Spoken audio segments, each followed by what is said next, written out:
Зейді юл харакеті еменлігін тәмин ету бойынша комиссияның шираттағы отырышы узды. Ол башқарма комитет жетекшісі Эмиль Галеев рәислігінде өте. Күн тәртибіне юллардағы еменлікні сақлауға қағылышлы 6 мұхим мәселе қойылған. Төп доклад білән Зей районы бойынша юхиди бүлігі башлығы Рамиль Гарифуллин шығыш ясады. У нас зарегистрировано 195 дорожно-транспортных происшествий с материальным ущербом. Из них 18 дорожно-транспортных происшествий с пострадавшими, в которых погибло 3 человека и 18 получило ранения. Соңғы 6 айда Зей районы юлларында 195 юл транспорт халакеті тіркелген. Шуларның 3-сінде кіші ғұмыры өзілген, 18-і түрлі тән жарақатлар алған.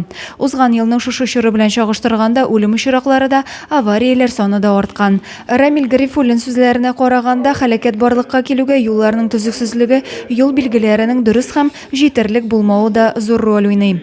Алкоголь кулланып, руль артына отырушыларда һаман борчуга сала. Әлеге проблема бигрәк авыл җирлекләре башлыкларына қағылды. Уңай нәтижелерге ирешү үшін районның барлық структураларына бергәләп күмәк эш итәргә кирәк диде комиссия рәисе утырышка йомгак ясап.